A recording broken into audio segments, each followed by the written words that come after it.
The following is a special announcement from the producers of Transylvania Tonight.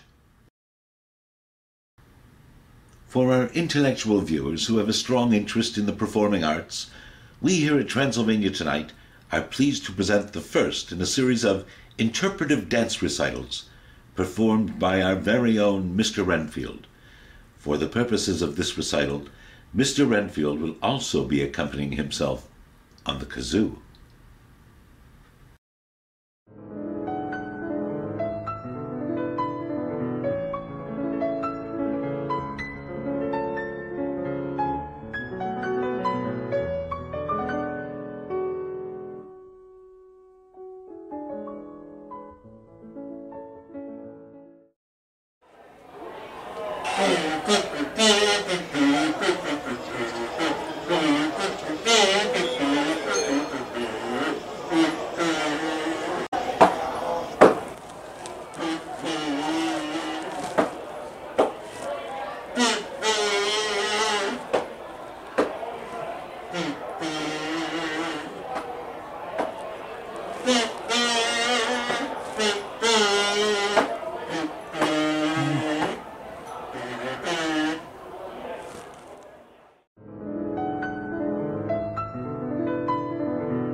This has been the first in a series of interpretive dance recitals performed by our own Mr. Renfield. And now, on with the show.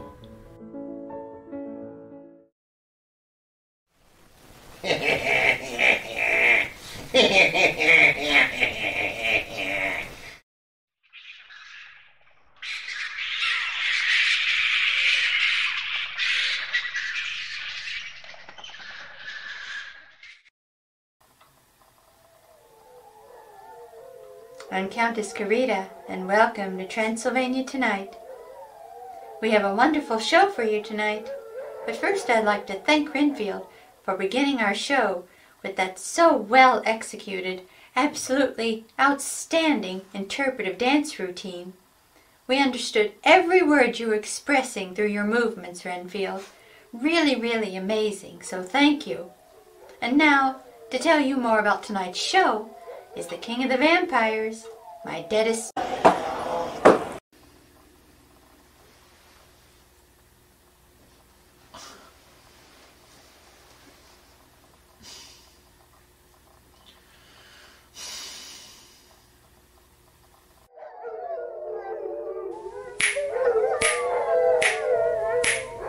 Not even close to being live from the Borgo Pass, it's Transylvania Tonight with your hosts, an award-winning King of the Vampires, Drac, and Countess Carita, the darling of the undead. Join Drac and Carita for tonight's feature film, Voodoo Man.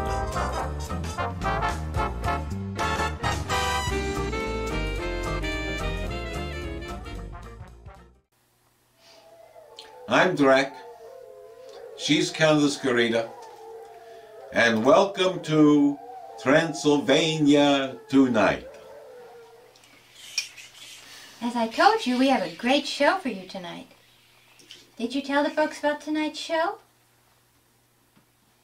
No, I didn't. Well, it's going to be a good one, right? Oh yeah, oh sure, oh yeah, oh this show tonight, oh, it's going to be great. Well, let's get things started with a trip down to the Princess of Cartoon's Cupcake down at Cupcake's Cartoon Cottage. Take it away, Cupcake. What's wrong, Deadest? Nothing. Nothing? Mm-mm. Well, what's on your mind? Well, what did you think of Renfield's little dance number at the top of the show? Oh, I thought it was great. It was creative and expressive, and I thought he did an excellent job expressing his thoughts through his movements. I understood everything he was saying through his dance. And I was surprised he was so graceful, too. Oh, yeah, sure. He was graceful. Oh, yeah, really graceful. Yeah, I was surprised too. Oh, I was so surprised. Can't count on anybody, you know? Nobody's ever got Drac's back. Unless, of course, they're slapping it. Now I know how Julius Caesar felt. That too, Carita?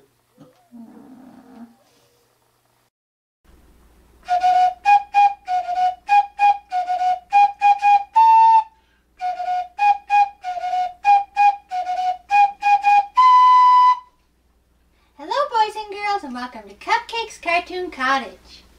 I'm Cupcake, and the clown sitting next to me is Cuddles. It's been a while since we've seen you. You all look like you're ready to go on an adventure. Tommy, stop picking your nose. Since you're all ready to go on an adventure, let's see what's inside the magic box. What do you think could be inside? Could it be a gorilla? Could it be an elephant? Could it be a horrifying disease that makes you melt on the inside until you're bleeding from every opening in your body? Let's look and see.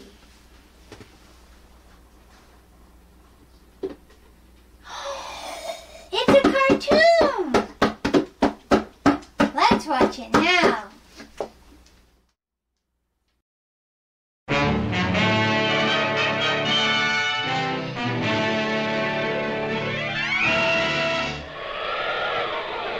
Up in the sky, look! It's a bird! It's a plane! It's Superman!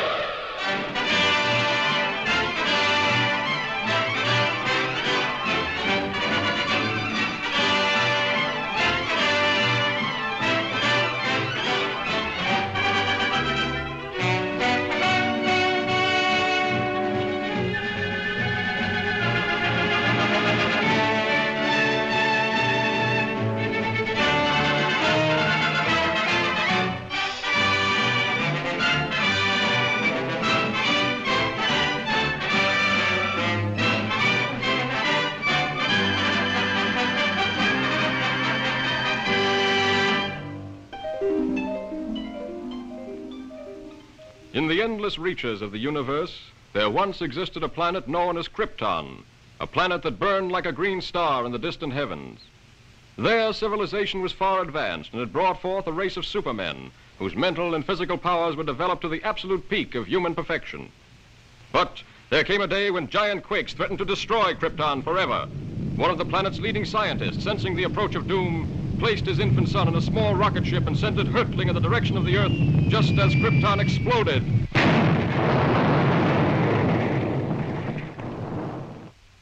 The rocket ship sped through star-studded space, landing safely on Earth with its precious burden, Krypton's sole survivor.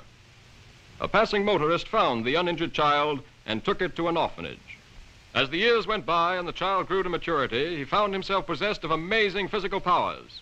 Faster than a speeding bullet, more powerful than a locomotive, able to leap tall buildings at a single bound. The infant of Krypton is now the man of steel, Superman. To best be in a position to use his amazing powers in a never-ending battle for true justice, Superman has assumed the skies of Clark Kent, mild-mannered reporter for a great metropolitan newspaper.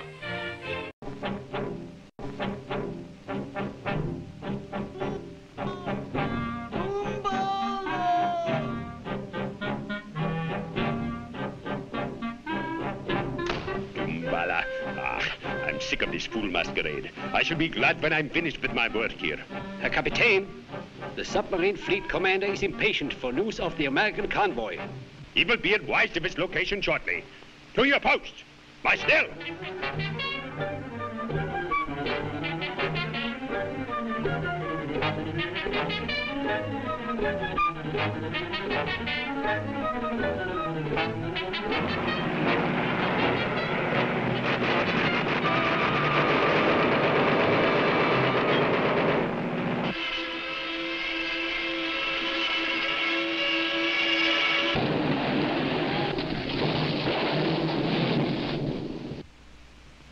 Lieutenant, Lieutenant Fleming.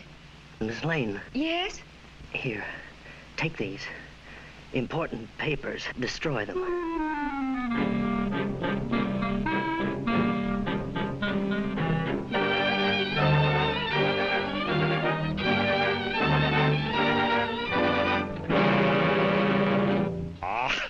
American stubbornness. I give you just 10 minutes to remember what you did with those papers, or I will be forced to brighten your memory with fire. So? So what? Das ist genug.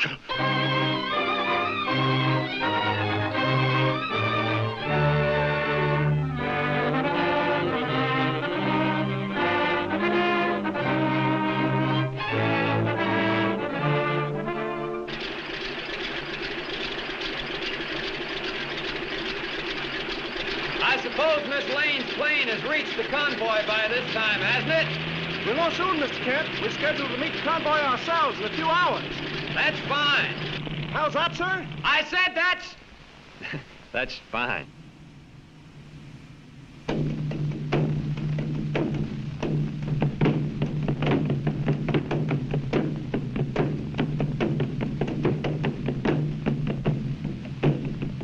I warn you, Fräulein. Unless you talk, I will make no effort to interfere with these natives. Oh, cut the comic opera stuff. Very well, Lungala.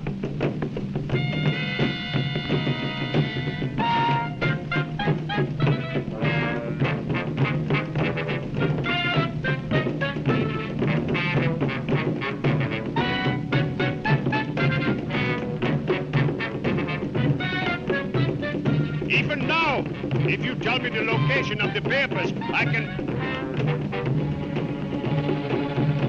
I have them! Look! Your Yankee bravery was in vain!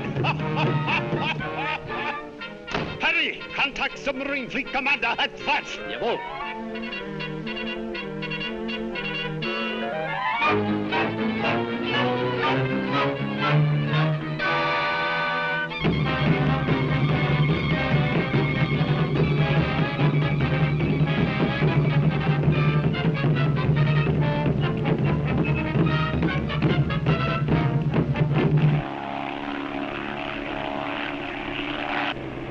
Looks like they're having a party down there. And us not invited. How do you like that? What's that? It's Fleming's ship. Empty. I wonder.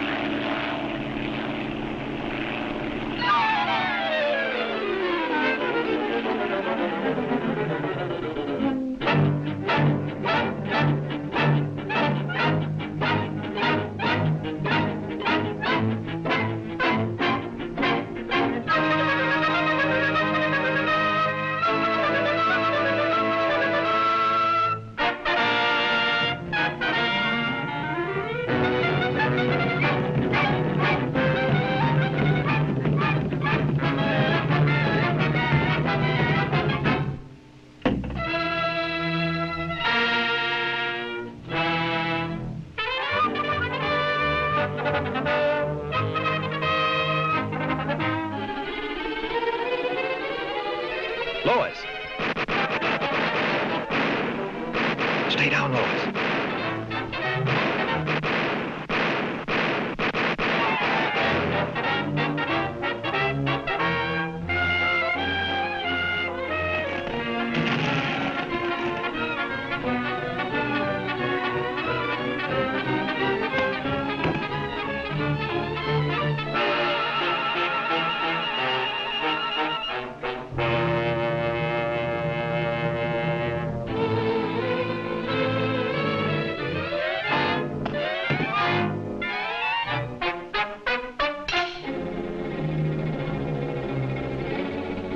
Come in, base 3X. Come in, base... Zerschlagt alles und raus mit euch! You...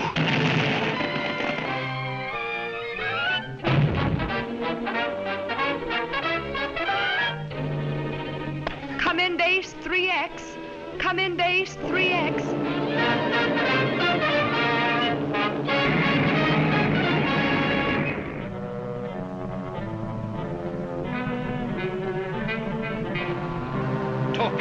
1 and 2 ready, Herr Kommandant.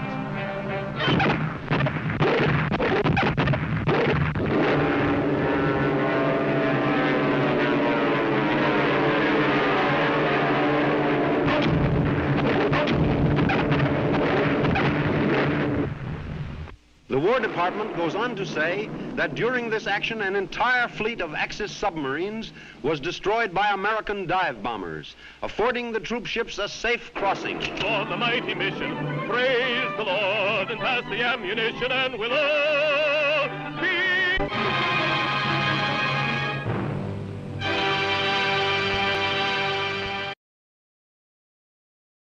Gee, that was a great cartoon. I want to show something else, Cuddles, don't you? Aw, the vampires can wait. What I want to show isn't a cartoon, but I think you'll like it. It's one of my favorites. A Baby Star short called Kid in Africa, starring Daniel Boone Jr. and Shirley Temple.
Look, this is cannibal.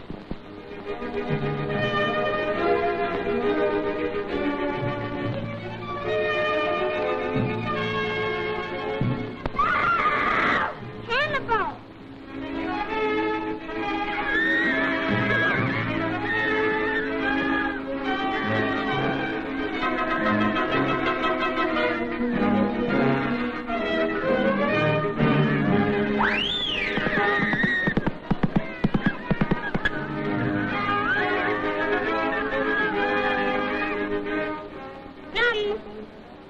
These cannibals eat you alive.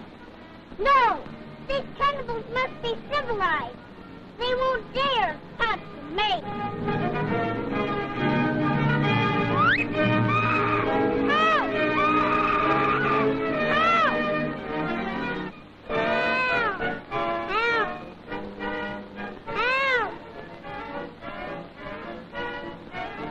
Help!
You can help me civilize these terrible cannibals. We'll have a civilized city right here in the jungle.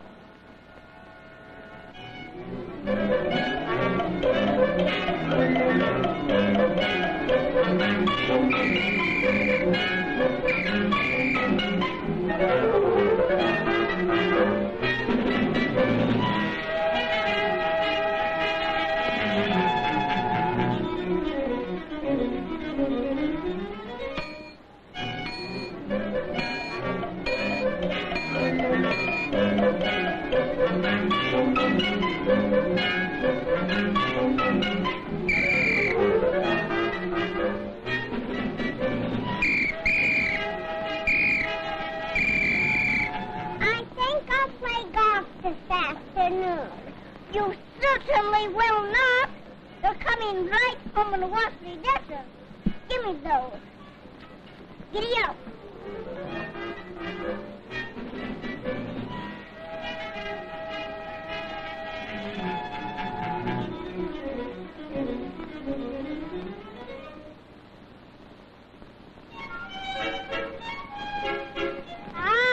I want to go out and play with my lion. Quiet.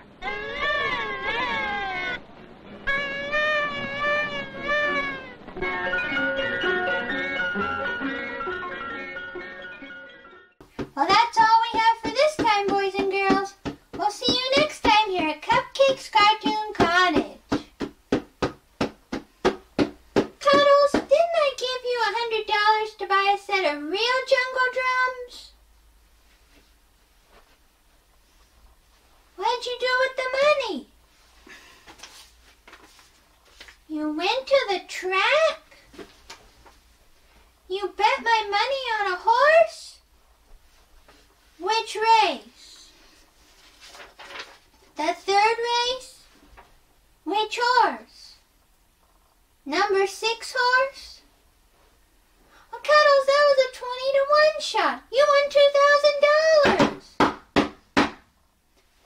Well, since that money was actually mine, I think I'm entitled to half of that, don't you?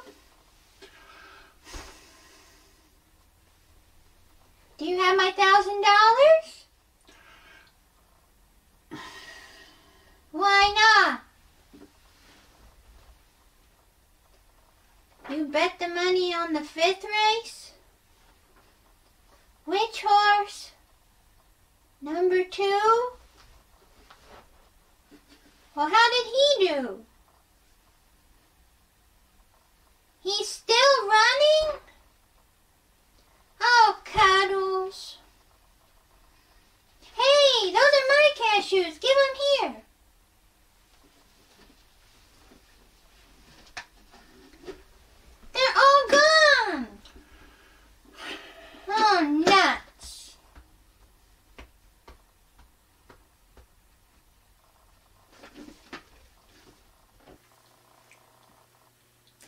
Thanks, Cupcake and Cuddles.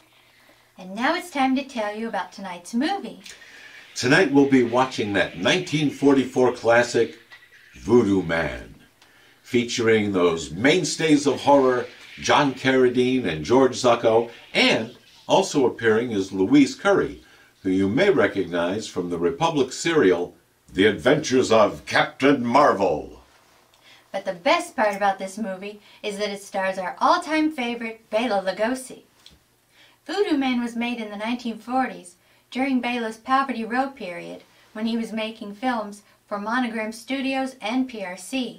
You know, these films were considered to be low-budget, low-class programmers, but the actors that starred in Poverty Row pictures were actually paid pretty well, and they kept Bela gainfully employed from 1940 through 1946. So here it is from 1944, featuring George Zucco, John Carradine, and Louise Curry. And starring Bela Lugosi. We present Voodoo Man.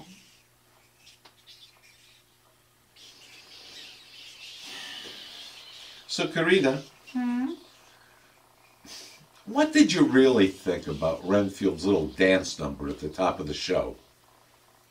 Well, I liked it. I thought it was amazing how he was able to communicate so well through his dance movements. Why do you ask?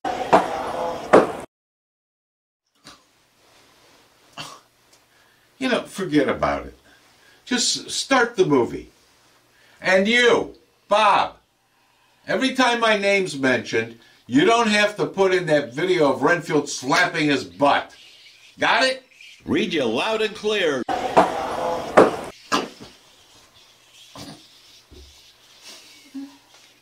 You're laughing? No. You were. You were snickering. She was snickering, wasn't she? You saw it, right? You're my witness.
Okay, I'll go.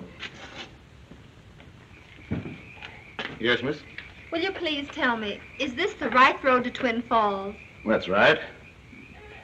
You're a stranger in this part of the country, aren't you? Well, sort of. Now, you keep right on going till you come to a fork in the road. That's about 4 miles from here. Then turn right.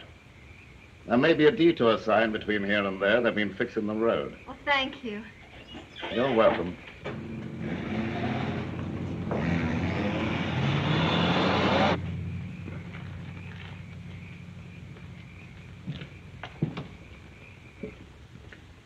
All right, Sam, you can close up. Okay, thank you, sir.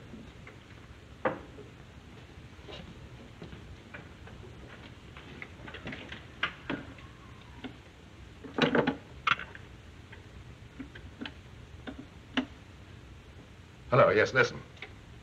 A young girl just left here, alone, about a minute ago. I'll be right over.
Don't be frightened. We won't hurt you.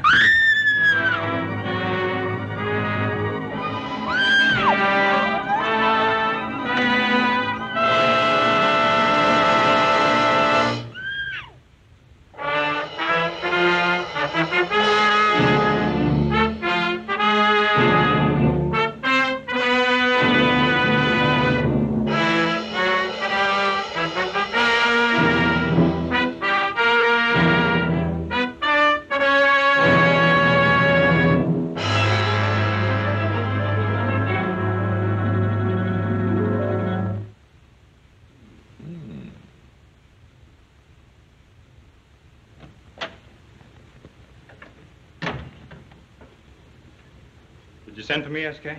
Oh, yes. This news item about the missing girls ought to work out. An interesting story. Kind of a horror picture, you know. But S.K., I'm supposed to get 2 weeks off. I'm going to get married. Oh, that's right. I forgot all about it. I'm sorry. Skip it. I'll get one of the other boys to tackle it. Well, if you're in no hurry, I could knock it out when I got back. Oh, we'll see. In the meanwhile, give it some thought. Okay. Bye-bye. Bye. Hey, wait a minute. That's a fine thing to be doing on my honeymoon, thinking of horror stories.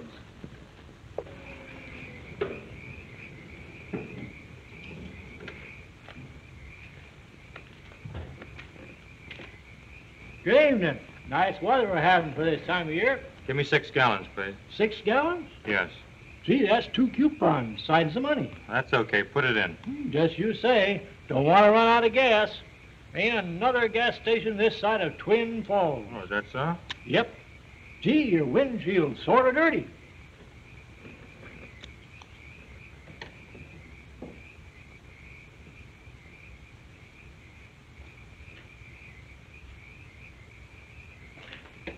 Shall I check your water and oil? Oh, well, guess better anyhow.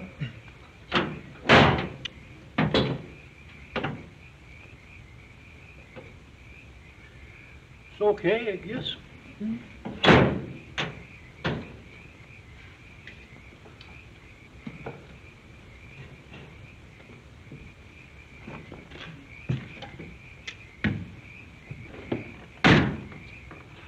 How much do I owe you? Oh, I'm checking your tires. Never mind that. Here. How about your battery? It's okay.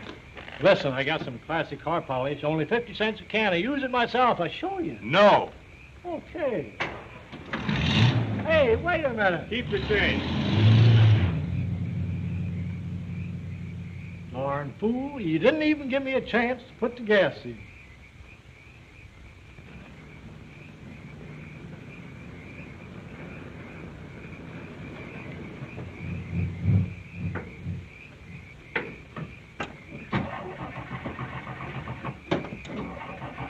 Well, what do you know? Empty. The guy sure pulled a fast one on me.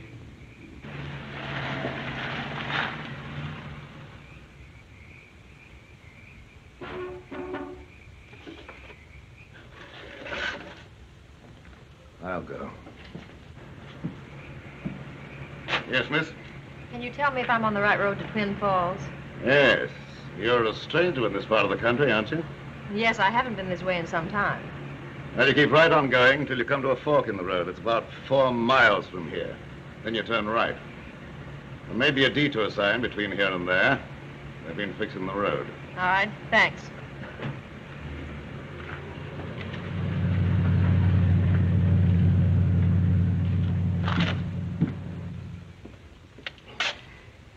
Well, Sam. Yes, sir? Go and check the meters, will you? Okay.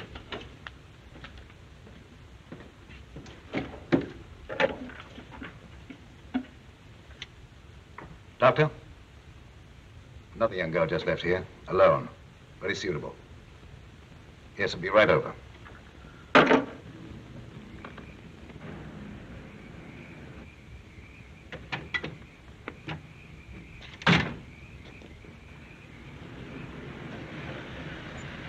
am I glad to see you. What seems to be the trouble? I ran out of gas. I was just trying to make up my mind whether I should hike back 5 miles and punch a guy in the nose or camp here for the night. I don't suppose you'd like to, Tow you back 5 miles? I'm in a hurry. But I will take you to the nearest gas station this direction. Lady, I'll take you up on that.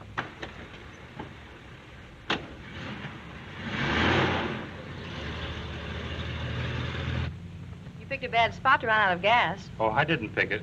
That sap in the service station back there picked it for me. I paid him for 6 gallons of gas, and all I got was a barbershop monologue. I remember that place. I stopped there to ask my way. Oh, you a stranger around here? Practically. I haven't been this way in years. Down here on a vacation? Not exactly. I've been drafted. Hmm? For a wedding. Oh. I'm maid of honor. Whose wedding? My cousin, Betty Benton. She's marrying some sap from Hollywood, a scenario writer or something like that from one of the studios. Hey, you must be Stella Saunders. That's right. How did you know? Oh, Betty's mentioned you several times. You know Betty? Mm-hmm. Do you know the sap she's marrying? Oh, yes. I shave him every morning. You shave? Oh. Meet the sap, Ralph Dawson. I'm really terribly sorry. I honestly didn't mean it. That's all right. Skip it.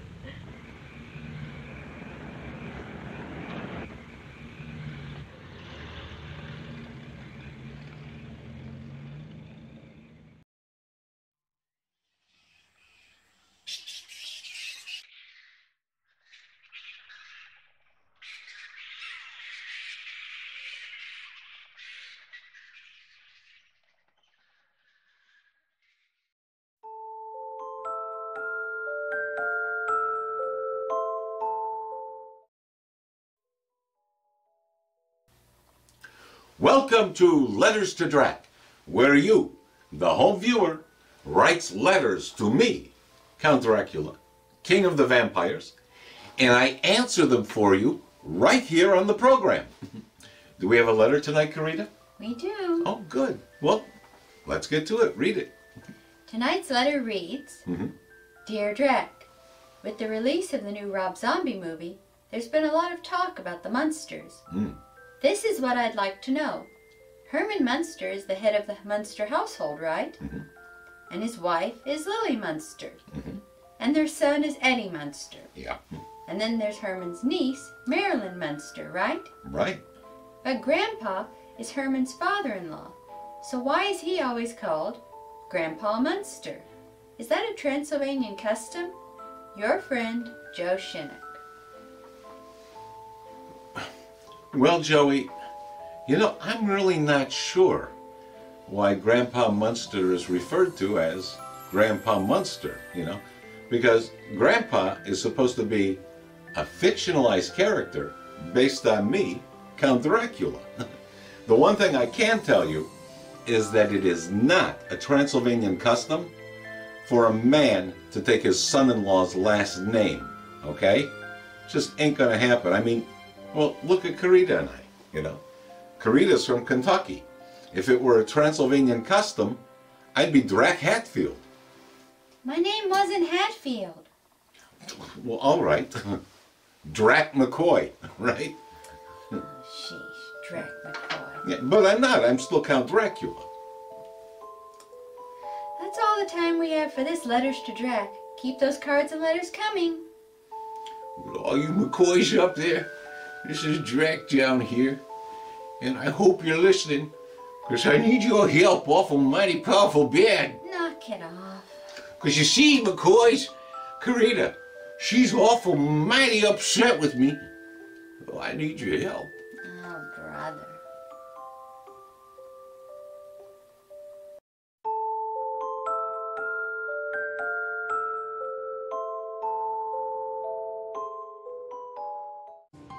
From Transylvania, the mating capital of the undead world, it's the mating game. And now, here's the star of the show, Drac. Thank you, and welcome to the mating game. You know, they say love is all around, so be careful where you step, or you're going to have to wipe the bottom of your shoes off on a curb, right?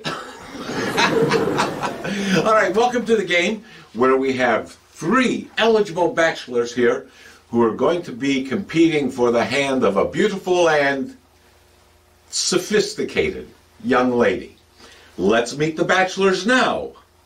Bachelor number 1 is a full-time news director for the Borgo Pass Report, who in his spare time is a gigolo, grifter, and all-around con artist. Meet Groucho. Bachelor number 2 is a veterinarian who's also a scumbag posing as an MD. Meet Groucho. And bachelor number 3 is a college president whose hobby is ogling co-eds. He's a lowlife. Meet Groucho. And now, let's meet our bachelorette for tonight. She's been kept in a soundproof room, actually it's a dungeon, below the TV studio so she couldn't hear what we were saying. She's from TV Land, where she hosts a cartoon television show. She enjoys eating candy, watching cartoons, and coloring. Let's meet Cupcake.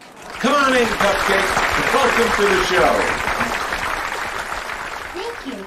You're welcome. Have a seat. Are you ready to play the game? I am. Well, then let's get things started with your first question for your bachelors. Okay. Bachelor number 1, what would you consider a fun first date? Well, that's easy. A nice quiet evening in a strip club. Well, that doesn't sound like fun to me. Well, you didn't ask me what would be fun for you. You asked what I thought would be fun. But there you go, thinking about yourself. You're so selfish. Bachelor number 2, what would you consider a fun first date? An afternoon at the racetrack. And you better bring plenty of cash, because I bet heavy, and I'm dead broke. Bachelor number 3, same question. A trip to the library. That sounds like an intellectual date. What would we do there? We'd look for a copy of the Kama Sutra. And then what? Well, after we found it, we'd check the book out, and then go home and play a game of Twister. Second question. My boyfriend Tony dumped me for a tramp named Gina. Do you know a Gina? Well, of course I know Gina. And she's the same Gina. Bachelor number 2? Well, of course. I know Gina, too. She's very popular. Bachelor number 3? Well, of course I know Gina. Everybody knows Gina. In fact, when I'm not with the college widow, I enjoy spending quality time with Gina. But then again, what red-blooded American man doesn't? Bachelor number 1, what would you do after our date? Well, if I'm lucky, I'll have a cigarette and then fall asleep. Bachelor number 2? Well, a cigarette and sleep sound good to me, too. Unless you snore. You don't snore, do you? Bachelor number 3?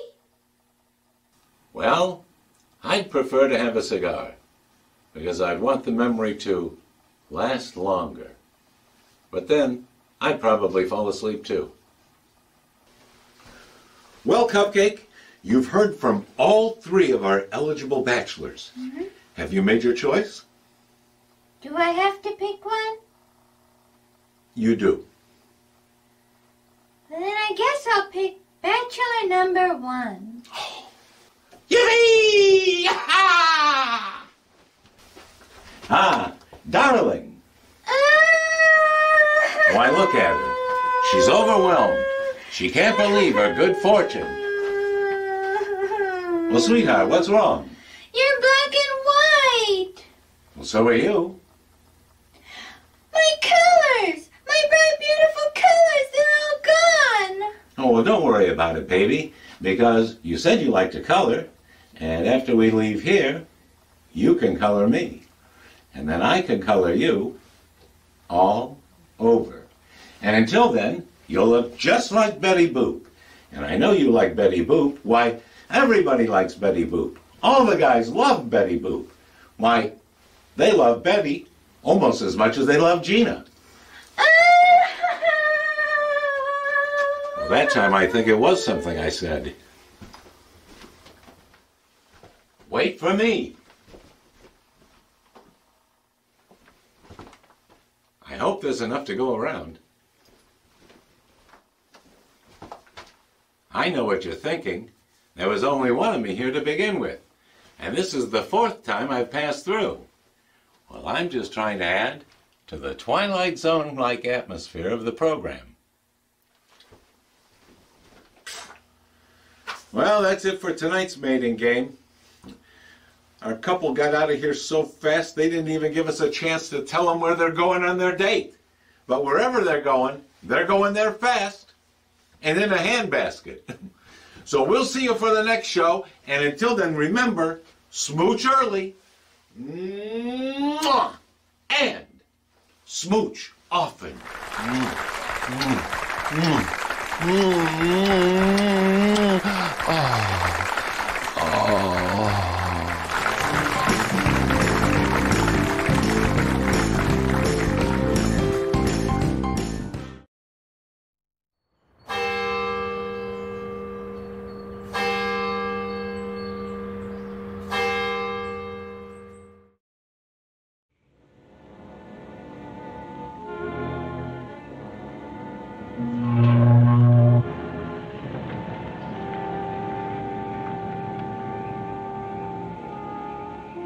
Motor's gone dead. Now, don't tell me you're out of gas, too. No, I have plenty of gas.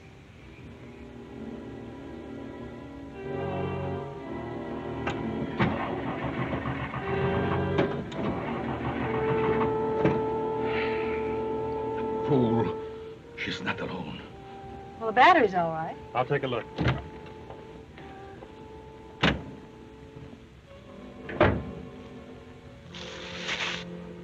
Wait a minute.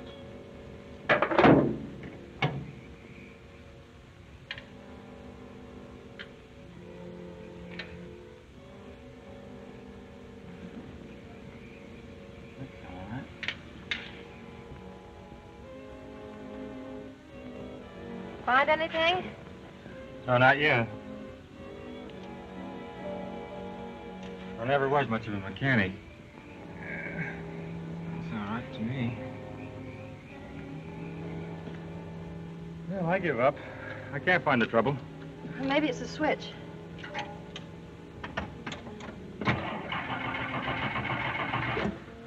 No. I don't know. I know. What? Gremlins. You know those little fellows that play tricks on aviators? Well, we can't stay here all night. No. Oh, there's a house over there. I'll see if they have a telephone. Now, sit tight. All right.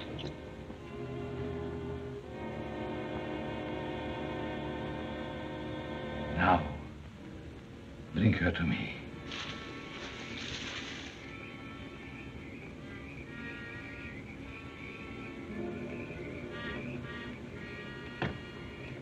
Gee, you're pretty. Don't hurt her, big coat. She's a pretty one. Careful.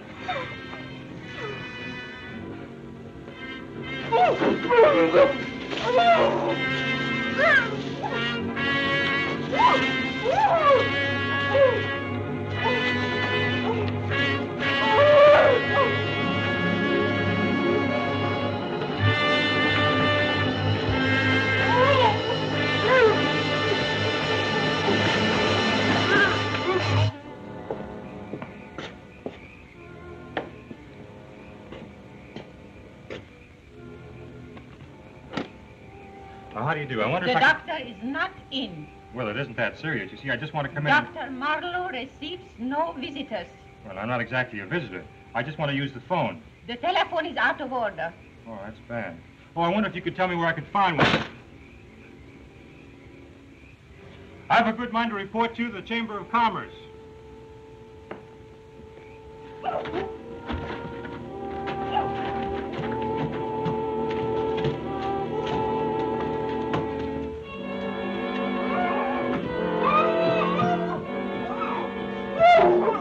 Don't be scared. No one's gonna hurt you.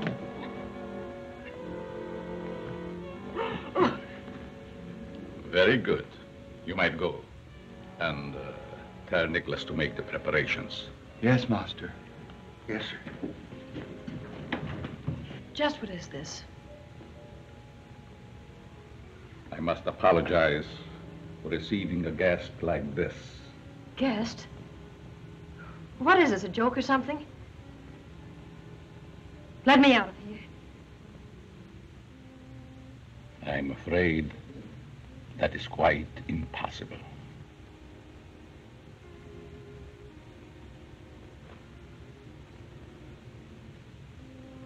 I need you.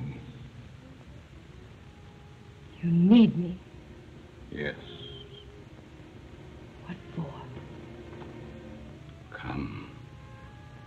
I'll show you. Don't be afraid. Just follow me.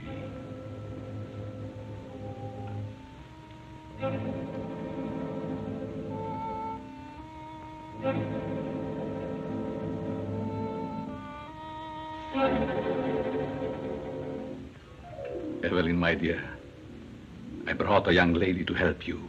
Miss, Saunders. Stella Saunders. Yes, my wife. This young lady may be able to help you. Is your wife ill? She's dead. Dead? She has been dead for 22 years. How can she be dead, then?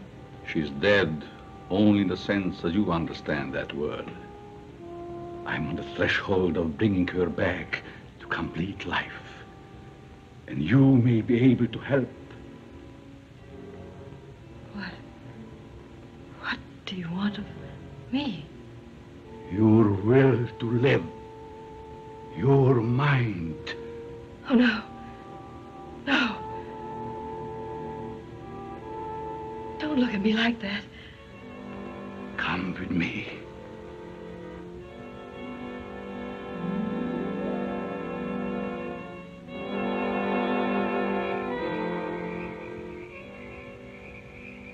What kind of a gag is this? Stella! Stella! What, Alec, huh?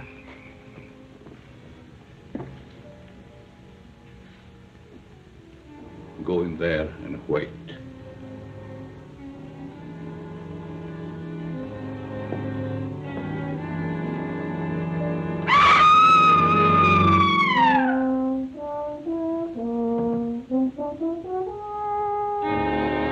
Pick that gal if I ever catch up with her.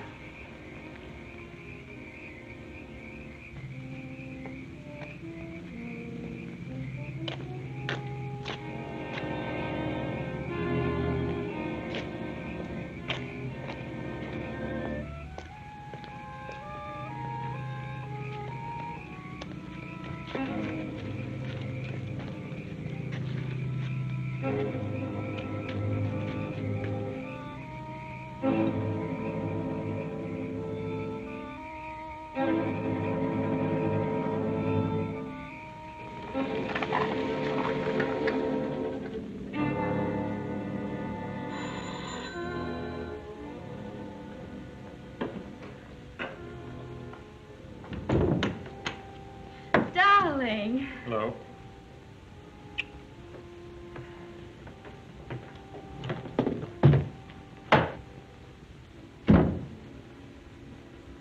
What's the matter, Ralph? You don't look very pleased to see me. Oh, it isn't that, honey. It's that cousin of yours. I suppose she told you about the cute trick she played on me. Who, Stella? Yes, Stella. Where is she? I'll tell her a thing or two. I don't know. She hasn't arrived yet. She hasn't? No. That's funny. What's funny? Say, what's all this about, and where did you meet Stella? On the way here. Run out of gas. Who, Stella? No, me. She picked me up and then faked something wrong with her car. I went to the phone, came back, and she was gone. Left me flat. I had to walk 2 miles to get a gallon of gas to start my car. Oh, you think that's funny, do you? Well, it's the first time I ever heard of a man having to walk home from an automobile ride. Oh, that's rich. Good for Stella. What's good for Stella? Right now, good paddling would be very good for Stella. Hello, Mama. Hello, Ralph. What happened? I don't know. Ask Giggling Gertie there. I've got to clean up.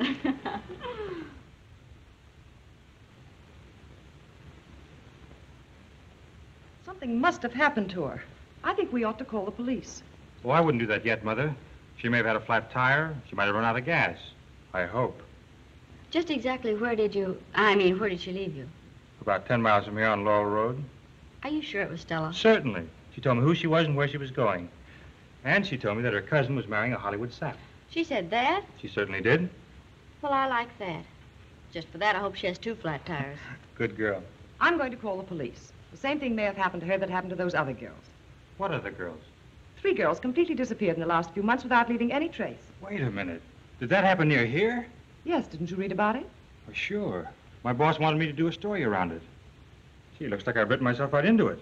Say, what are you talking about? Your mother's right. Come on, Betty, get your hat.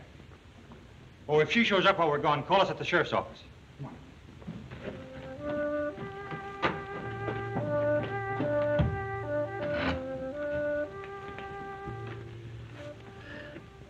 It must succeed this time, Nicholas. It must. It will.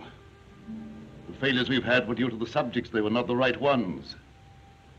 But remember, Rambuna is all-powerful. Yes. Yes, I know. Yes. Toby, get in the zombies. Yes, master. Marine, bring in my dear wife. Yes, now. Doctor.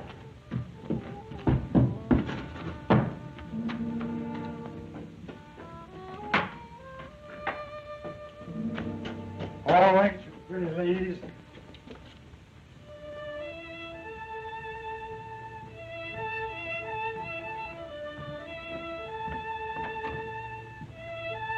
I got a nice surprise for you. You're all going for a nice walk. Come on. All come out. That's it. The master wants to see you. Follow me.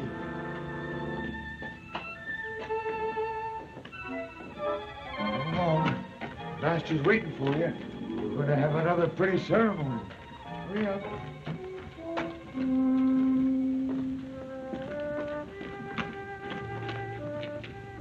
Sit right there now, pretty. Turn around, look at the other one.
Proceed.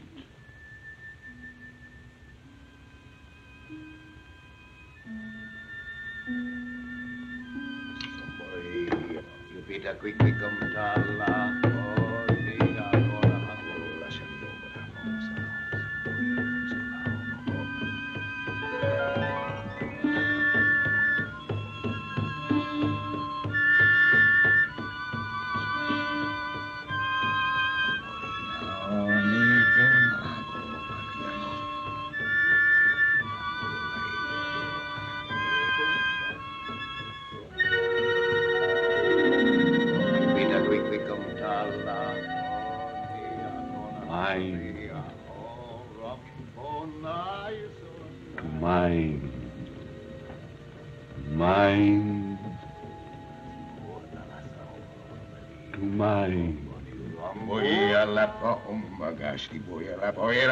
Ramona Combio.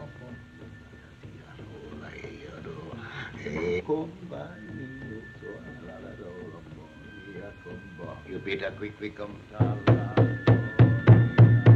So, from body to body.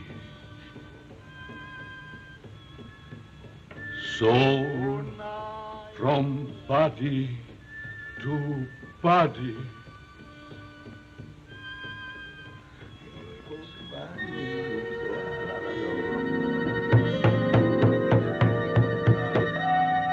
Emotion to emotion. Emotion to emotion.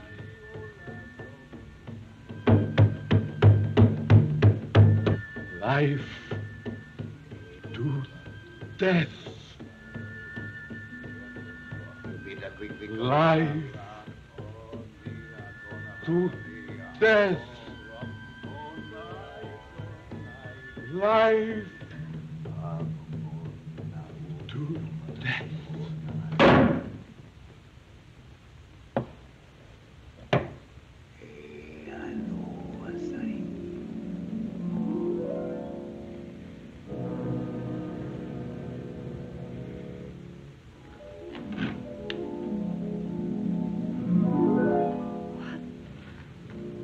What is... Evelyn, darling. Richard. How did I... You are alive again. How did I get here? I have brought you back to me, my darling. Now we're together again. Together again.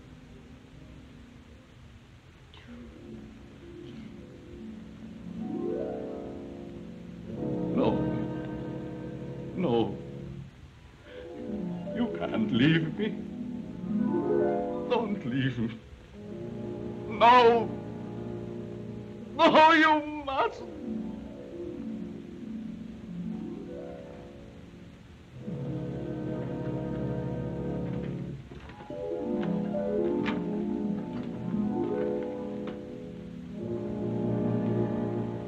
We failed again. Doctor, she was not the right subject. Somewhere there must be a girl with a perfect affinity. I must find her. I must find her.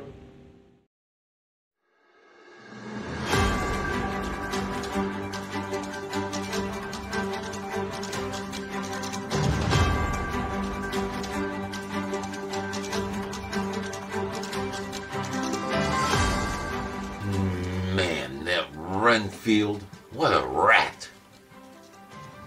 I guess you really are what you eat. What an ingrate. After all I've done for him. And then to do that interpretive dance number, where every time he's supposed to be saying my name, he slaps his hind end. What? When I get my hands on him, I'm gonna just take him. I'm Drac, and this is the Borgo Pass Report. Our top story tonight, looks like we got breaking newses. For more on this, we go to our Countess, Carita. Carita? Thanks, Drac. Sure, baby. Amelia Earhart is missing. What? Amelia Earhart, you know, the famous aviatrix? Carita, we all know who Amelia Earhart is. Well, then why'd you ask me? Anyway, she's missing. No kidding. No kidding. It seems that Earhart was attempting to become the first woman to circumnavigate the Earth. Carita, what are you talking about? Circumnavigation. Amelia Earhart was trying to become the first woman to fly around the world. I knew what that meant, Carita. Well, once again, why'd you ask me? Anyway, Earhart and her navigator are missing and presumed lost in the Pacific, somewhere between New Guinea and Howland Island. You know what that tells me, Drac? That Amelia Earhart should have fired her navigator? It tells me that flying really isn't the safest way to travel. And I guess she should have fired her navigator, too. Well, thank you for that breaking news story, Carita. And we here at the Borgo Pass Report send all of our best thoughts out to Amelia Earhart. And her navigator. Oh, yeah. Oh, sure. Yeah, let's not forget him. We here at the Borgo Pass Report send all of our best thoughts out to Amelia Earhart and Fred Noonan. And as news develops on this breaking story, we here at the Borgo Pass Report are going to keep you updated on it. Now, in other news, we have our man in the field, Mr. Renfield, on the line. Are you there, Renfield? I'm here, Master. Renfield, I wanted to talk to you about that dance number you opened the show with tonight. I'm glad you brought that up, Master. I know my dance was promoted as the first in a series, but I don't think I'll be doing any more dancing for a while. That's good. What? I said, oh, that's too bad. Why not? Oh, well, I was practicing my pirouettes for my next recital, and I learned a very valuable lesson. What's that? That you shouldn't practice pirouettes on carpet while wearing rubber-soled sneakers. I went up on point and spun around, but my right foot stuck on the carpet and didn't move. I kept spinning and spinning around and around and broke my right leg in half at the knee. That sounds like it would hurt. It did, and it tore my tutu, too. Ooh. I bet that was painful. It was. Well, I'm sorry you broke your leg, Redfield, because I wanted to break it myself. Huh? Yeah. I want to talk to you about your little interpretive dance routine, because I noticed when you were doing it, every time you were mentioning my name, you would slap your rear end. And my interpretation of that is that you were saying that I was a real, hind end. Why, that's not what that meant at all, Master. It wasn't? No, that gesture was a sign of admiration and respect. I was saying that as the king of the vampires, you were seated on the throne. Well, that's different. Of course, Master. We'll talk to you later, Renfield. Okay, Master. Bye. Hey, Dr. Seward, I told Drac that when I was slapping my butt, it was a sign of respect that he was king of the vampires and seated on the throne, and he fell for it. Renfield. Yes, Master. You didn't hang up. You're still on. Oh. Hey, Doc, can you give me some more of that good stuff?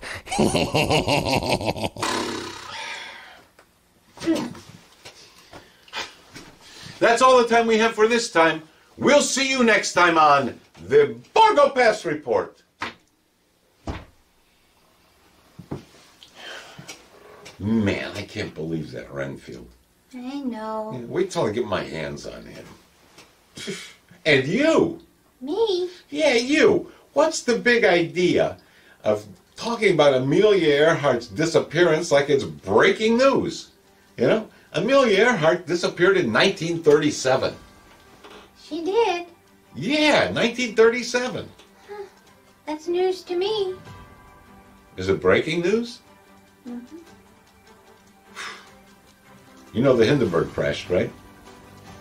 When? Oh, long time after the Titanic sank. Huh? Yeah, even longer after Lincoln was assassinated. Where have I been? I know. You know the Boston finally won the World Series? Wow. Yeah, broke the curse of the Bambino. Hmm. Yeah. And a silent film actually won the Academy Award in the sound era, The Artist. What makes it more astounding is it was nothing more than a remake of a remake of a remake of A Star is Born. Yeah. And then, within like 10 years, Bradley Cooper and Lady Gaga, they remade A Star is Born again. Oh my. Maybe we should remake A Star is Born. What do you think? Okay. What songs would we sing? And now, here's an editorial comment from the Borgo Pass news director, Groucho. Groucho here, the Borgo Pass news director, with an editorial comment. Well, here we are, well into January. And you know what that means. That means that by now, most of you have broken your New Year's resolutions. Why, you spineless, weak-willed cads, you. But you know what else it means? It means we've started a new year. It started on January 1st, New Year's Day, coincidentally. And this is what I'd like to know. Is New Year's Day actually the Earth's birthday? And if it is, how do we know that? Who told us it was the Earth's birthday? And who's the father? I have a Big Bang theory. And if it is the Earth's birthday, are we expected to give it a present? And just what do you get the Earth? I mean, after all, what do you get for the planet that has everything? And while we're on the subject, if you had a birthday in the last year, and I didn't tell you happy birthday, well, happy belated birthday to you. And if you plan to have a birthday this coming year, and I would strongly suggest all of you do, happy early birthday to you. I'm Groucho, the Borgo Pass news director, and this has been my happy birthday to all of you, and even the Planet Earth editorial. This has been an editorial comment from the Borgo Pass news director, Groucho.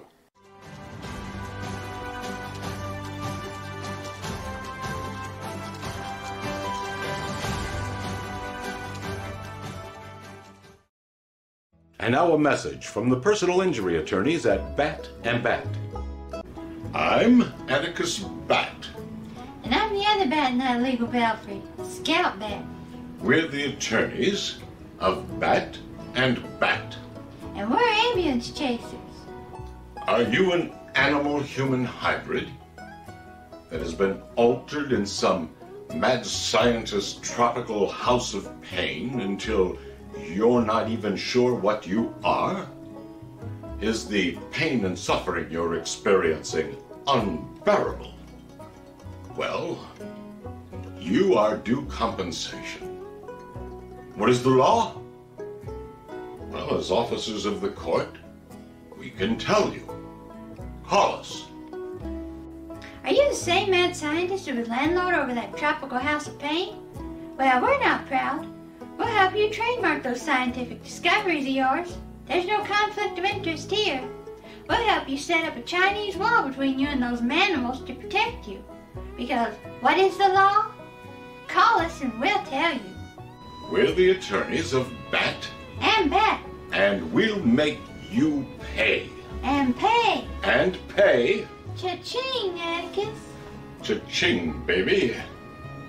Call the personal injury attorneys at Bat and Bat, and they'll make you pay. When I got back to the car, there was no car, no Stella, no nothing. Maybe she got tired waiting and just drove away. Drove away where? Wherever she was going. But she was going to Betty's house. Well, did you look for her there? Of course, we just came from there. And she's not there? No. Huh. Well, where do you suppose she is then? Well, that's what we want you to find out. You know, this is getting a little monotonous. This is the fourth time in the last couple of months a girl's disappeared around here. Well, what'd you do about it? Nothing, except kept looking for them. Still looking for the other three. Sheriff, this is terrible. Yes, it is. Sheriff's job in this county used to be a cinch. Now it's a pain in the neck. Well, let's write it down. Where'd you see her last? It was about 10 miles out of town on Laurel Road, right by the road closed sign. We had just turned off on the detour. What road closed sign? There ain't any road close sign or detour on Laurel Road? Of course there is. No, there ain't. I just came over that road not 2 hours ago. But I tell you that there is. Say, wait a minute. After I got gas from my car, I drove over that road again. Come to think of it, I didn't see any sign there either. Ralph, are you sure you're all right? Sure you didn't have a couple of cocktails too many and imagined the whole thing? Certainly not. We turned off from the detour about 200 yards from an old two-story house. It's the only one for miles. You must mean the old Johnson house. There's a Dr. Martin or Moreland or something like that living there now. What did he say? Nothing. I didn't see him. I hardly got my nose in the door. I hear he's a peculiar old duck. Well, okay. I'll drive over there and see what I can find out. You want us to go with you? No. Reckon me and Elmer don't need any help. We've been looking for the other three all by ourselves. Guess we can handle one more. Sheriff, what do you want us to do? Go on home to bed. If I get any news, I'll phone you. Go on, go on. Good night. Okay, good night, Sheriff. Good night. Come on, Elmer. You want me, Sheriff? Yeah, we're going for a little ride. Now, Sheriff, my old lady ain't gonna like this. That's too bad. Well, every time I tell her I'm gonna be home early, then you figure out somewhere for me to go and... Hey, Sheriff, what do you expect to find out at the doctor's house? Never can tell. Might find the girl's automobile in the living room. Oh, now what would he be doing with an automobile in the living room? How should I know what anybody would be doing with an automobile in the living room?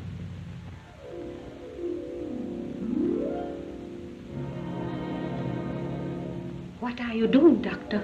I'm gradually increasing the intensity of these rays. And how long will it take? It's hard to say. A sudden bright light will disintegrate her. Elmer, I think I'd better go in alone. You take a look around the ground and see what you can find. Well, now, what'll I look for, the girl or the car? Both. Oh, all right, Sheriff.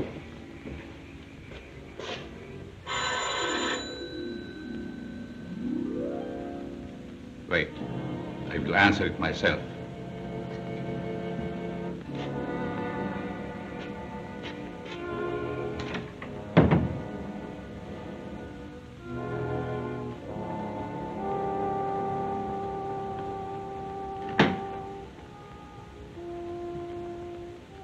How do you do? How do you do?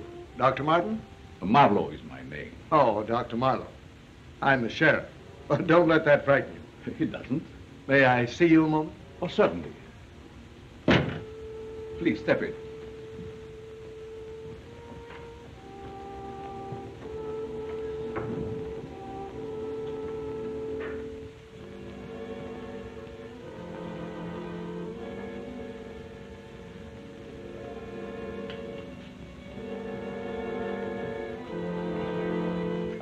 Nice, cheerful place you've got here. We use very little light in the house. My eyes aren't as they should be. Oh, yes, I see. Will you be seated, please? May I offer you a little drink, perhaps? Oh, yes, thank you, Doctor. I don't mind if I do. Excuse me.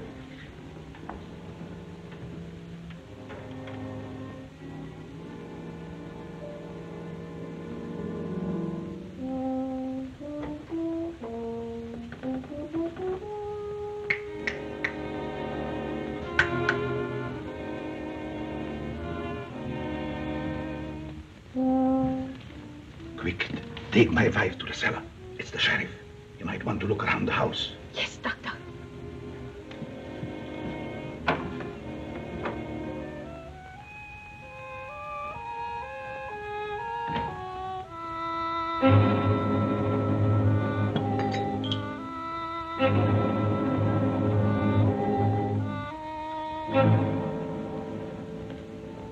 I'm sure you will like this. It's a very old sherry. Nothing like good old sherry. My favorite wine.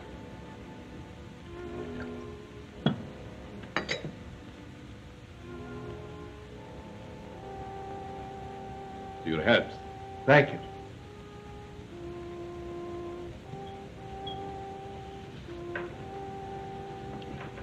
Now, what can I do for you, Sheriff? You may be able to give me some information. Oh, I would be delighted if I can. Was there a detour sign lately on the highway? I don't know. Are they repairing the road? No, that's just it. The road's okay. If why should there be any sign? There shouldn't. This is all very confusing to me, Sheriff. You're telling me.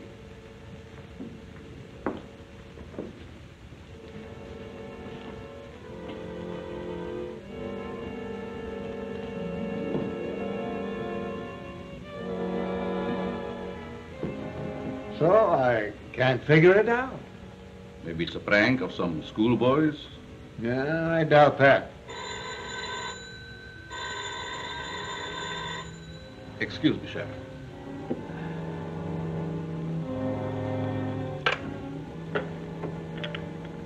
Hello? Did you get everything ready, Doctor? There's another. Oh, I'm so sorry. I'll see that you get your check. Yes? I will call you back. I'm so busy with the sheriff. No, it's not serious at all. Just a friendly visit. Goodbye.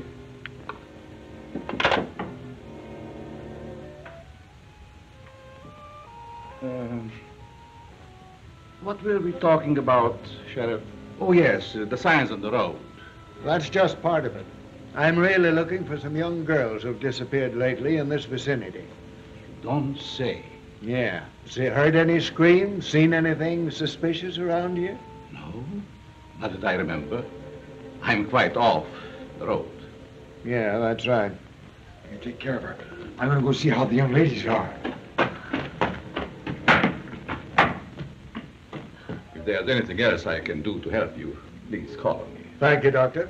Goodbye. Goodbye. Oh, thanks for the sheriff. Oh, you're quite welcome, Sheriff.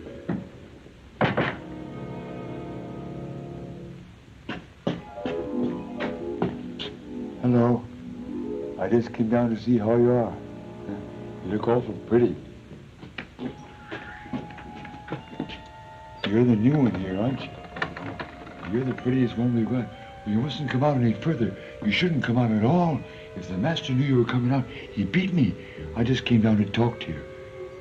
Gosh, you got nice pretty hair. Nobody ever talks to me. The master won't talk to me. He doesn't talk to anybody except when he's angry. Yes. I wish you could look at me. Your eyes look so funny. You don't know me, do you? It's all right, he's gone. What did he want? What is about the girl? Yes, he was very inquisitive. Did he suspect anything? No, I don't think so. What did he say? He said he liked my sheriff very much. Oh, I hear the master. You better get back in. The master'd be very mad if he knew you was out. Oh, shh, don't tell him now, because he'd beat me. Evelyn, darling, we're so near to success. We will try it again with the last subject. Perhaps. Take her inside. I will summon Nicholas.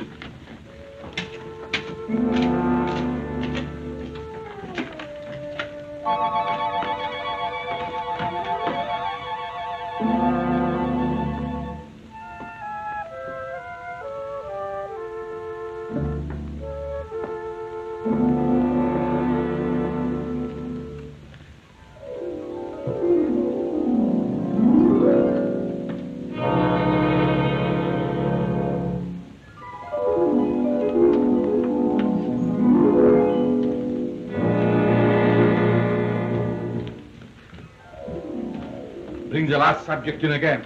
Yes, master.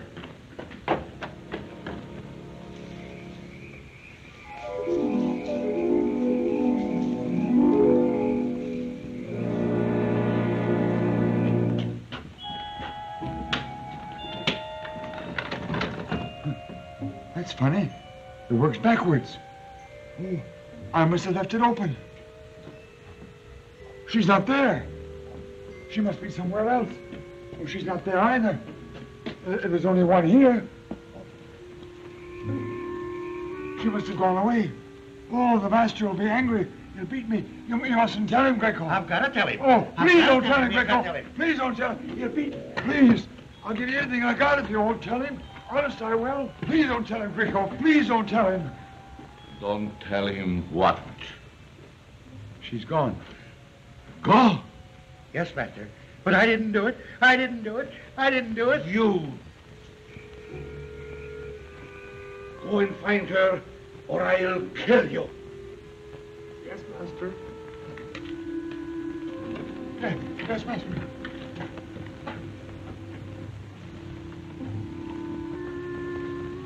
Hey, Sheriff, look up ahead. Gosh, all fish hooks. Stop the car, Elmer. Stop the car. No.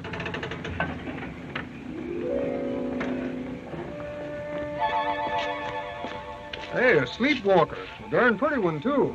Looks more like she's hypnotized. We better get her in the car and rush her to a hospital. Do you suppose she's the girl that the Bentons was looking for? Might be. We'll stop at the Benton home on the way.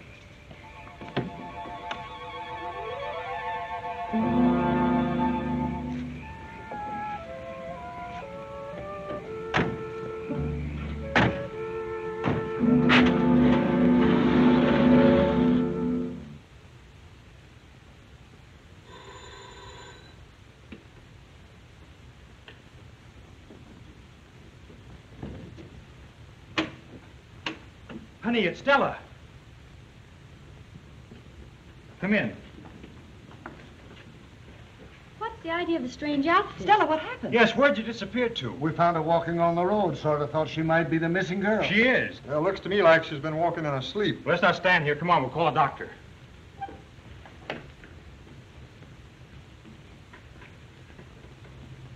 Nicholas, we must find her. Whatever we do, we must find that girl. Master. Yes? I found out where she is. Where? Come, I show you.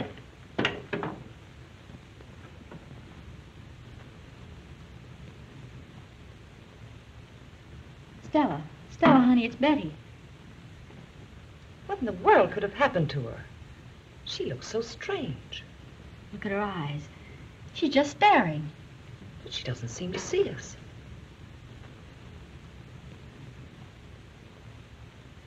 This doesn't have any effect on her at all. Well, I guess we'll be going. There's nothing more we can do. We're very grateful to you, Sheriff. That's all right. Let me know what the doctor says. We'll do that. Come on, Elmer. We're going for another ride. Another one? Yes, maybe we'll run into the other three girls. My old lady ain't gonna like it. If you want us, you can call us at the office. Thank you, Sheriff. Good evening. Yes? I understand you have a girl here suffering from some strange malady. Why, it's Dr. Marlowe. Oh. Good evening, Sheriff. Hello, Doctor. Mrs. Benton, Dr. Marlowe. The doctor lives in the neighborhood. Well, perhaps he could tell us what's the matter with Stella. You sort of specialize in these cases, don't you, Doctor? Well, I have made a study of these ailments. Would you mind if I would examine the girl? I wish you would. Good night, Sheriff. Good night, Mrs. Benton. Good night, Doctor. Good night, Sheriff. Good night. Excuse me. What do you make of this, Ralph? I don't know. I can't figure it out. She doesn't seem to be suffering any pain. That's something. You know, she looks like a person that's in a trance. Yes, doesn't she? That outfit she's wearing, where in the world did she get it? Search me. Last time I saw her, she had on a sort of a greenish suit. You know, I've seen people act like that in pictures. What do they call them, zombies or something? No, honey, there aren't any such people. That's only a scenario writer's nightmare. I know, I wrote one once. Come in, Doctor.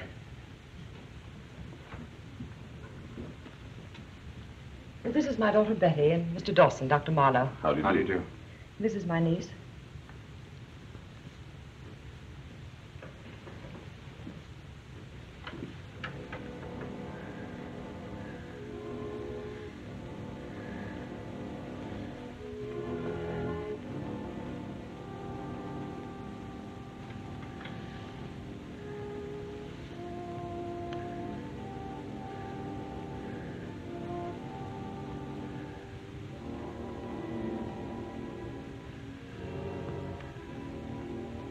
She doesn't seem to be suffering. No, she isn't.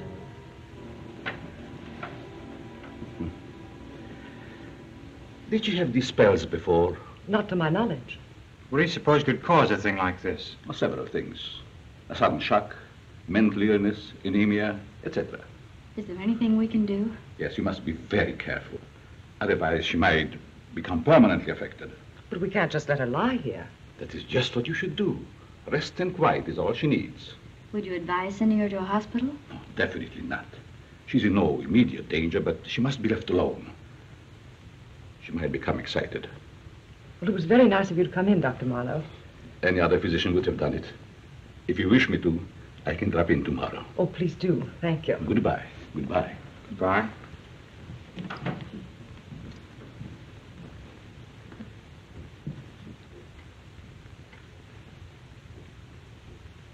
Did you notice her reaction to the doctor when he came in the room? Yes. As a matter of fact, I did. I wonder if there could be any connection between him and...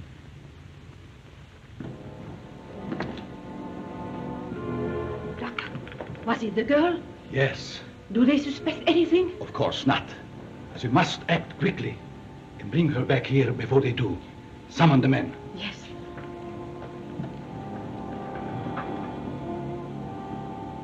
Nicholas, we have found her. Now we have to get her back.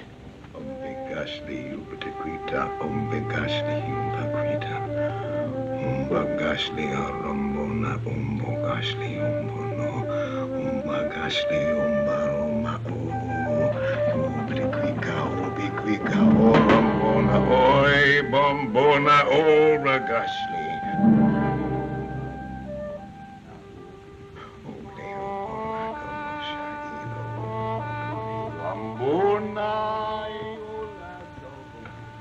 She's responding.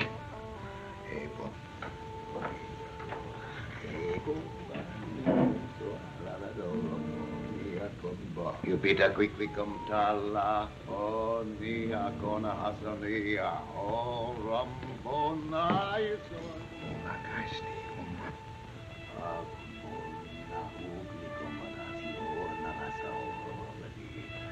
Matasino, but I qui non lo so, me.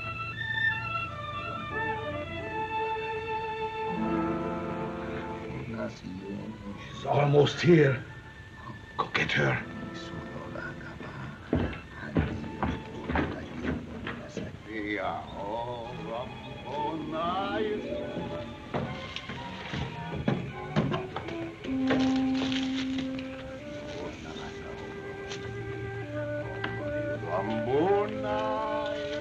You bad girl.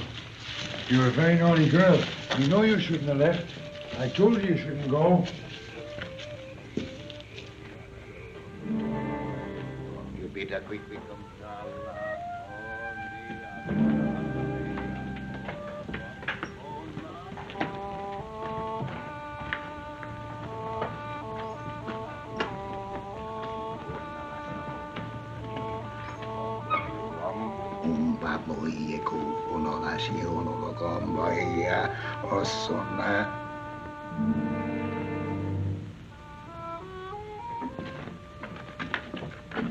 Master, she's here.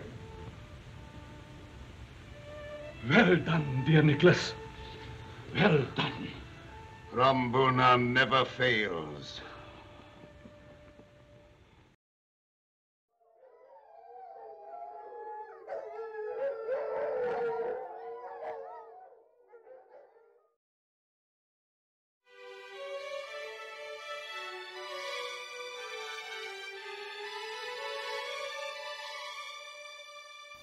Welcome to Arts and Crafts with Countess Carita.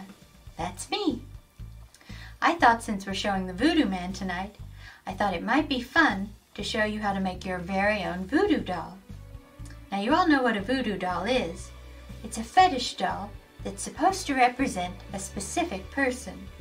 And for demonstration purposes, I've decided to show you how I'm making a voodoo doll of my very own deadest Drac. Now, it really doesn't matter what you use to create your voodoo doll. I'm using an old Christmas elf toy and fashioning it to look exactly like my deadest Drac. So what you use to make it really isn't important. The only important factor is to use a lock of hair from the specific person that you're making the doll of, or, as I'm doing, a piece of their clothing. For his pants and jacket, I've used a pair of Drac's old socks, as you can see. And since Drac wouldn't be Drac without his cape, he'd be more like a bad Desi Arnaz impersonator if you ask me. I've taken a swatch of material from one of Drac's old capes and fashioned a little cape for this voodoo doll. And that's all you have to do to make your very own voodoo doll. Now, in order to make your voodoo doll work, you have to make an offering to the spirits. And what better offering to the spirits than spirits? So, I have a bottle of spirits right here. And we'll unscrew the cap.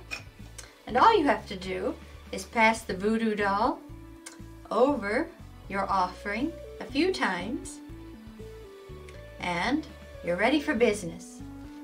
And anything you do to your doll will be felt by the subject. For instance, you can tickle your doll.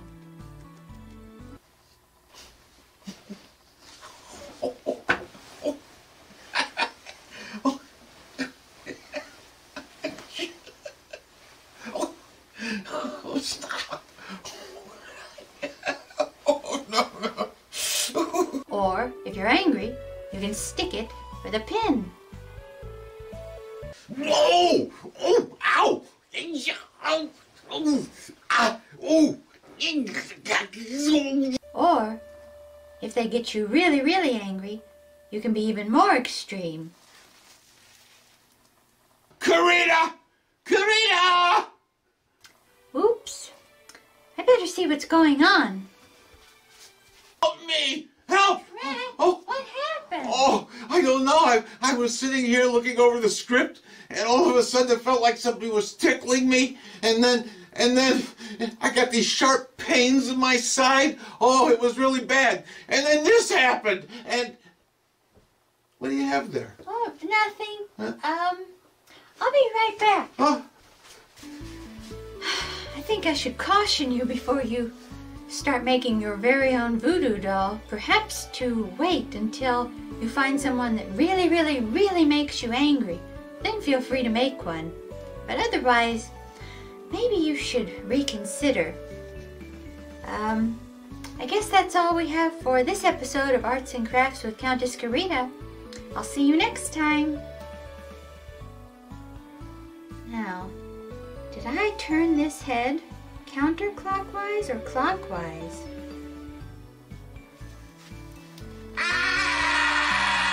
Nope, I guess it was the other way.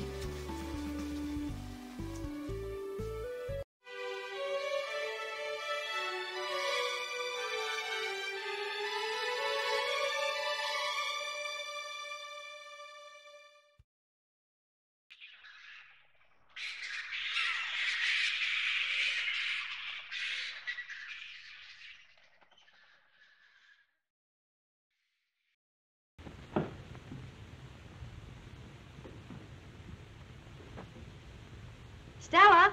Stella! Stella!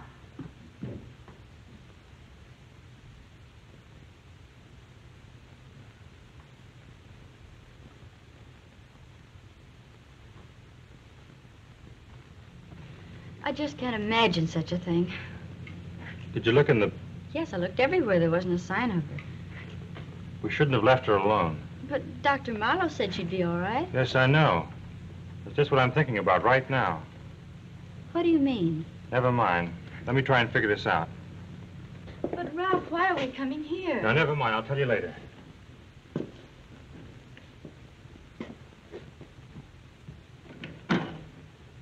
Ah, good morning. Good morning, Doctor. How is the patient feeling? Better, I hope. That's why we're here. She's gone. Oh, are you sure? Certainly. Completely disappeared.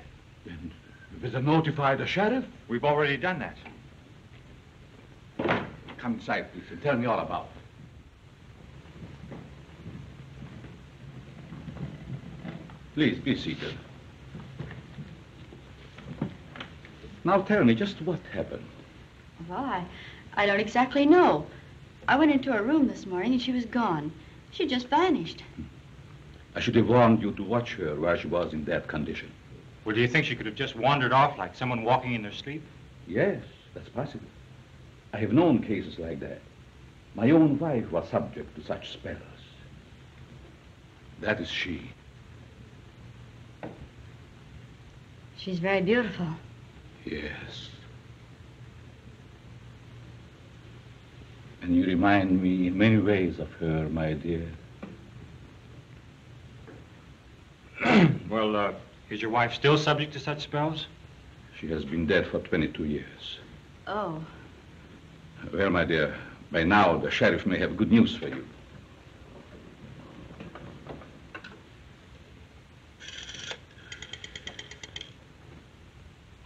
The sheriff's office, please.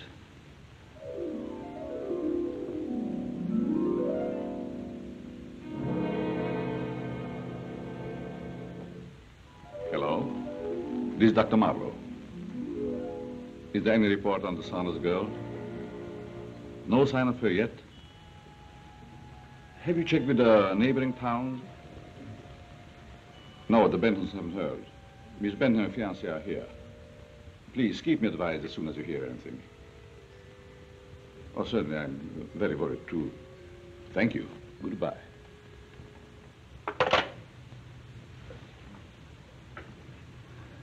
I'm afraid the sheriff has no news. Ralph, this is terrible. Now, take it easy, honey. Now, my dear. I'm sure everything will be all right. She may be picked up on the road, as before. I hope so. We'd better get back. Yes, let's do. Thank you.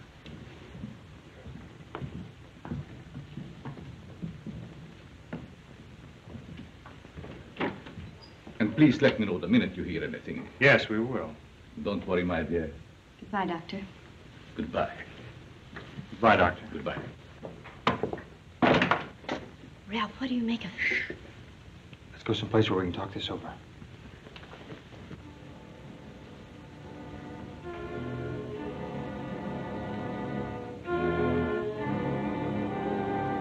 She may be the perfect affinity.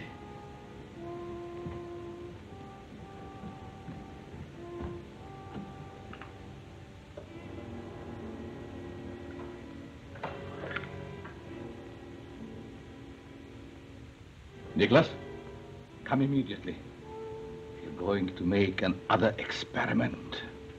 You know, this is screwier than anything I've ever written. And I've written some screwy ones, believe me. Why do you suppose Dr. Marlowe told us his wife had been dead so many years? I don't know. She sure looked alive to me.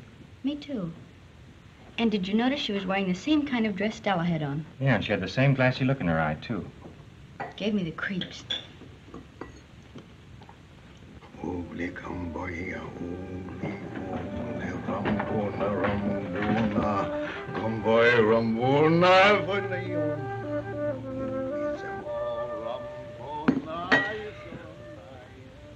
What's the matter, honey? I don't know. I feel strange. I don't blame you after all this hocus pocus. You want me to get you something? No, I'll be all right. I think I'll call the sheriff and tell him what we've seen. Are you sure you're all right? I'm all right. I'll just be a minute.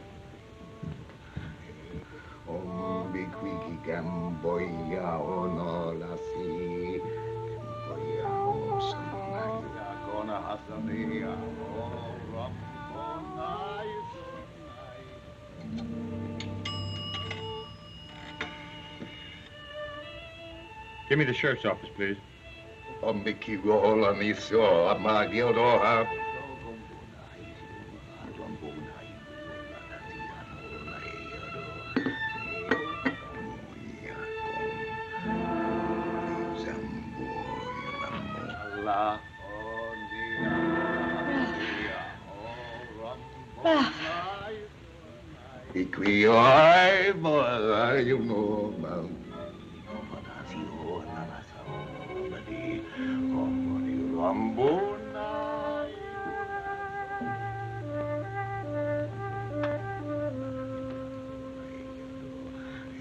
Yes, she looked exactly like the picture.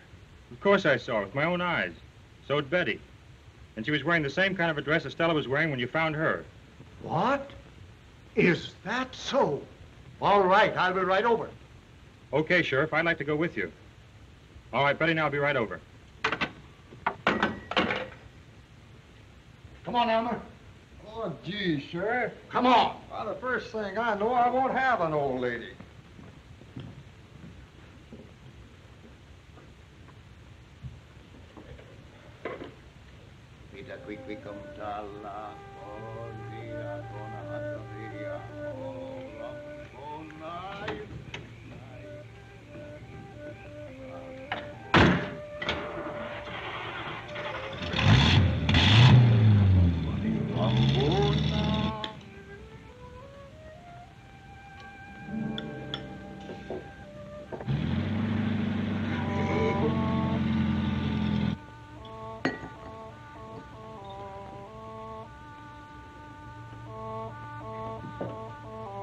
Miss, did you see where the young lady went that I was sitting with? Why, yes, she went out. Out?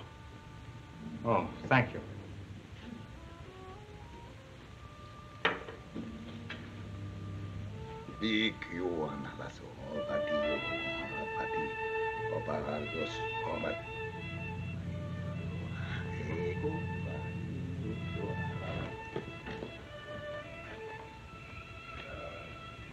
Did you see a blue roadster that was parked there? You mean with that good-looking blonde girl in it? Yeah. Well, yeah, she just drove off down the street there. I thought she was in a daze or something. You thought she was in a daze? Yeah. Listen, pal, I gotta find her. Will you help me out? Well, sure. Okay.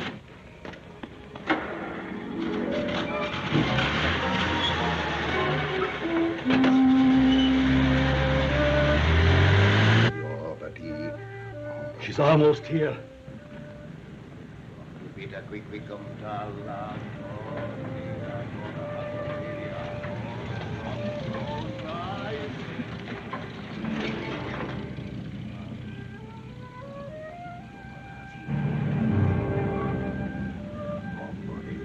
Go, meet her.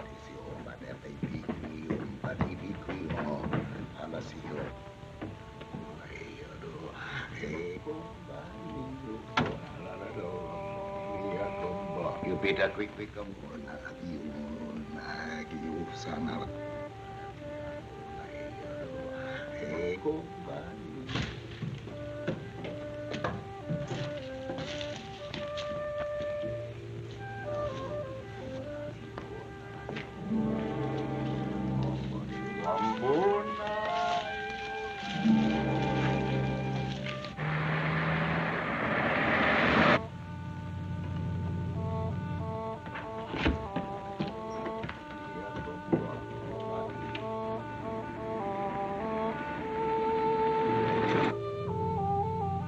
She's a pretty one, isn't she? She's the prettiest one yet.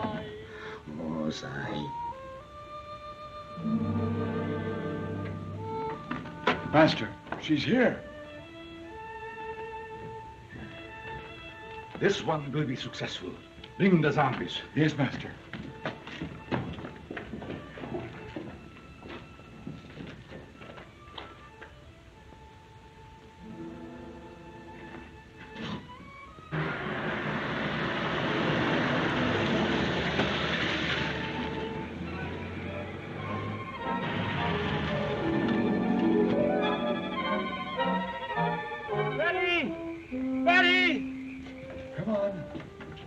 Come out.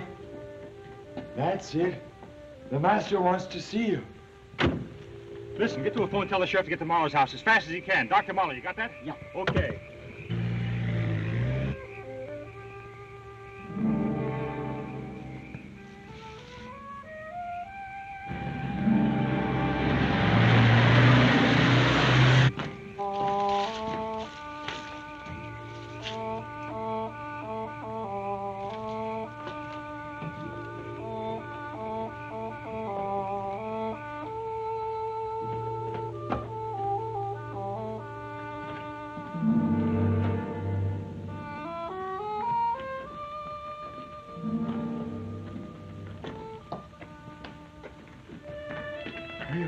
Hurry up, pretty.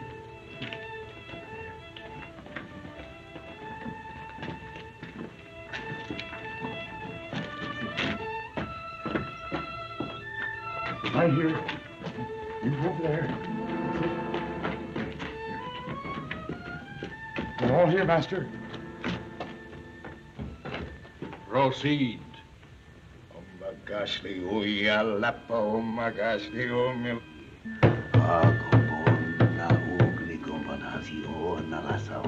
Emotion.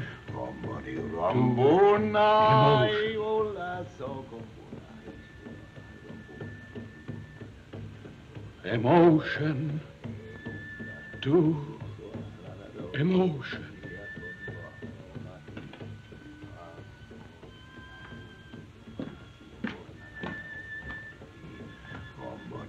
Mind to mind.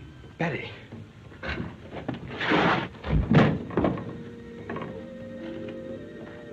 Mind to mind. Yes, amazing!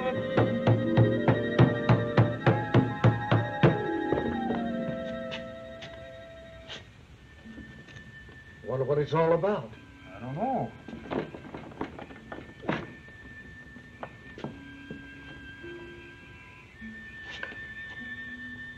Soul from body to body. Soul from body to body. Ah, so yeah. I guess we'll have to break in. I reckon so, Sheriff.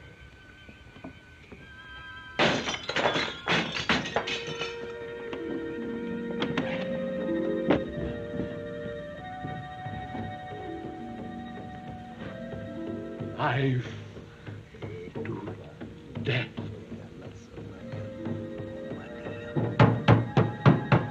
I think it's down there.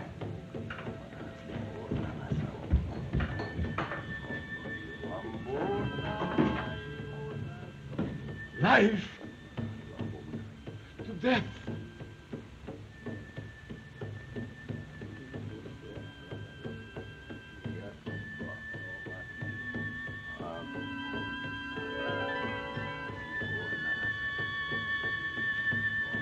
Evelyn, my darling. What's going on here? Stand back.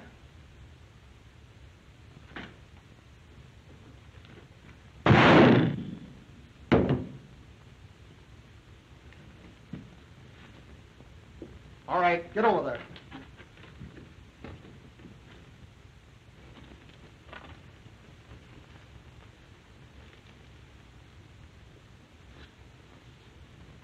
Richard, Evelyn, my darling.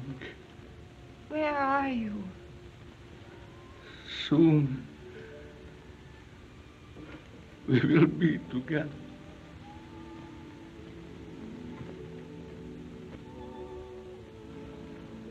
Betty, honey. Betty. Together. Betty.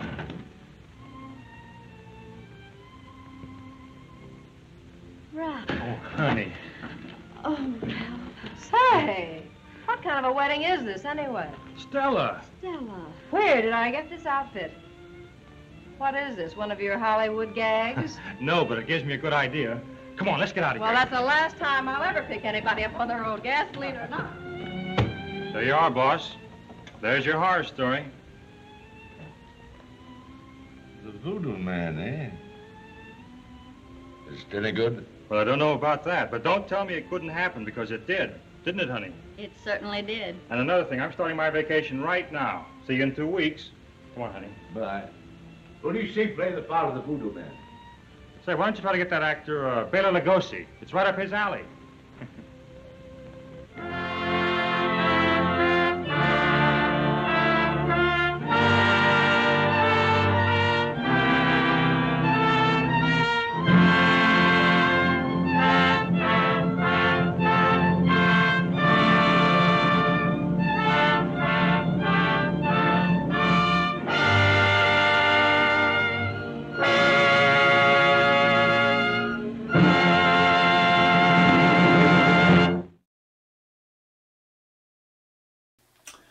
Well, that's our show for tonight. We hope you enjoyed it. And we hope you enjoyed seeing Bela as much as we did. We'll see you next time. And until then, remember, fly right. Well, I think that was one of our better shows. You're kidding me, right? No, why? Well, to begin with, you know, I could really use a neck massage. Oh, you did have a rough show, didn't you? Oh, I did. From top to bottom. Yeah. Hey, Carita. Hmm? Do you still have that voodoo doll? Yes, I do. Do you think you could make that doll look like Renfield? If I had a lock of his hair. Oh, that should be easy to do, you know. You could get one the next time they shave him. Eesh. Which should be tomorrow. Ew. Yeah. But I need a pair of rubber gloves. Yeah, I think I'd suggest it. Yeah. In fact, you know what? Hmm. I would just suggest it. I think I'd insist on it. Hmm. You know? I mean, just look at Renfield. Hard to tell where he's been, right? Yeah. Oh, are you guys still there? Were you eavesdropping on us? Hmm. Well, do me a favor, okay? Don't tell Renfield what you heard me say. Okay? Don't tell him. No, I mean it. Don't tell him. You know, you just can't trust anybody. No. Can I trust you?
Transylvania Tonight is a Fly Right production.